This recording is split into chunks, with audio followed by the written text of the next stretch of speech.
مولانا محمد وعلى آل سيدنا مولانا محمد بارك وسلم والصلاة والسلام عليك يا رسول الله صلى الله تعالى عليه وسلم. بسم اللہ الرحمن الرحیم.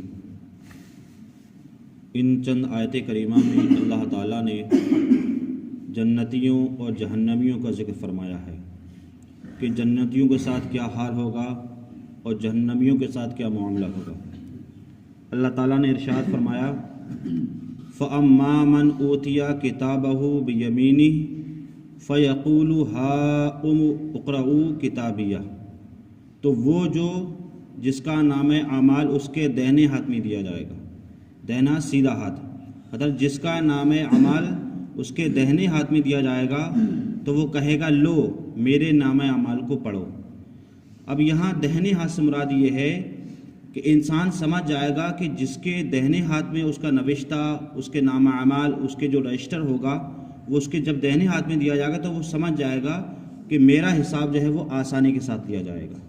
اور وہ لوگوں سے کہے گا، اپنے دوستوں سے کہے گا کہ لو میرے اعمال کو پڑھو، میں نے دنیا میں جو کیے میں نے اچھے کیے تھے، اللہ نے اس کا مجھے بدلہ عطا فرمائے، لو پڑھو.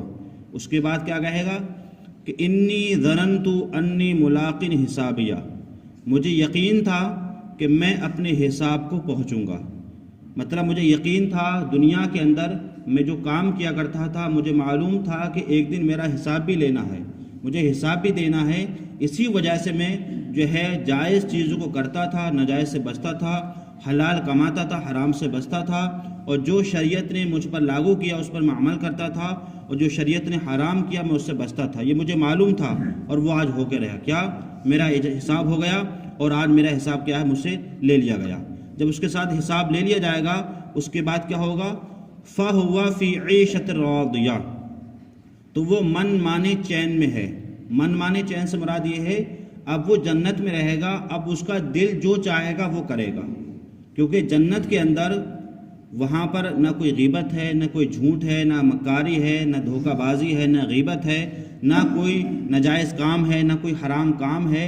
وہاں پر انسان کے لیے چین ہی چین ہے وہاں پر. تو قرآن نے فرمایا کہ فَهُوَ فِي عِيشَةٍ رَاضِيَةٍ، وہ من مانے چین میں رہے گا، مطلب جو اس کے دل میں آئے گا وہ وہاں رہے گا. فی جنت عالیہ، بلند باغ میں. اب یہاں بلند باغ سے مراد جنت ہے. اب جنت جو ہے اس کے محلات جو ہیں وہ الگ الگ طریقے سے ہیں. جیسے ہم دنیاوی ایک فرسٹ کال ہوتا ہے روم، ایک تھرڈ کا ہوتا ہے، ایک دوسرا سیکنڈ کا ہوتا ہے. تو ایسی جنت کے اندر بھی جو ہے الگ الگ مقام ہے. تو اس سے جو اولیاء کلام کے لیے الگ ہے، انبیاؤں کے لیے الگ ہے، صالحین کے لیے الگ ہے.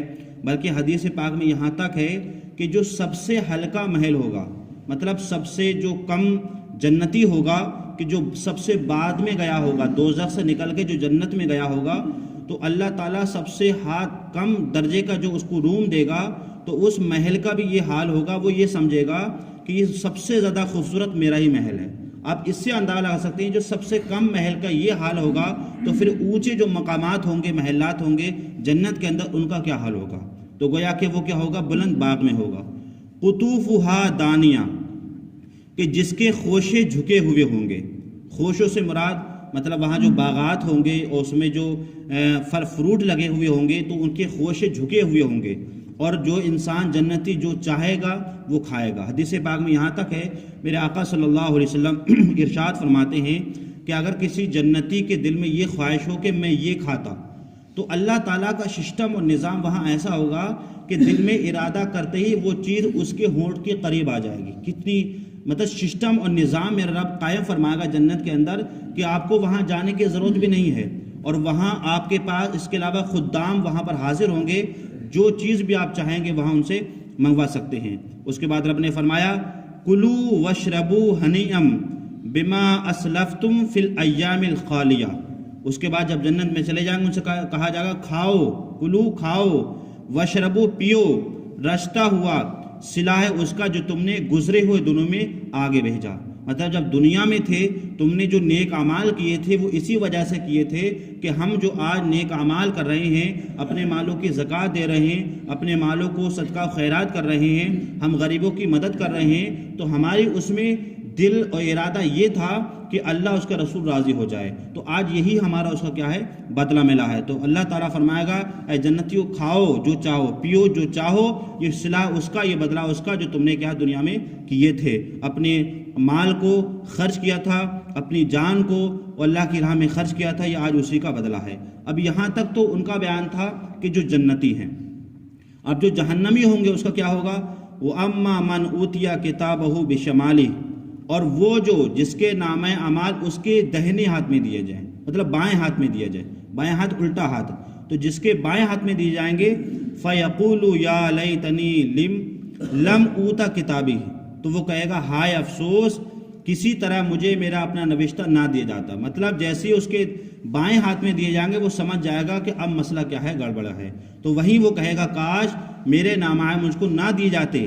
وَلَمْ أَدْرِ مَا حِسَابِيَهْ، اور میں نہ جانتا کہ میرا حساب کیا ہے، مطلب مجھے معلوم نہ ہوتا۔ یا لیتہا کانت القاضیہ، اور ہائے کسی طرح موت ہی میرا قرضہ چکا چکی ہوتی ہے، مطلب جو مجھ پر موت آتی ہے وہ موت ہی سب کچھ ہو جاتی، میں مر کر مٹی میں مل جاتا، دوبارہ نہ اٹھایا جاتا، مجھ سے حساب نہ لیا جاتا، وہ اس طرح کہے گا۔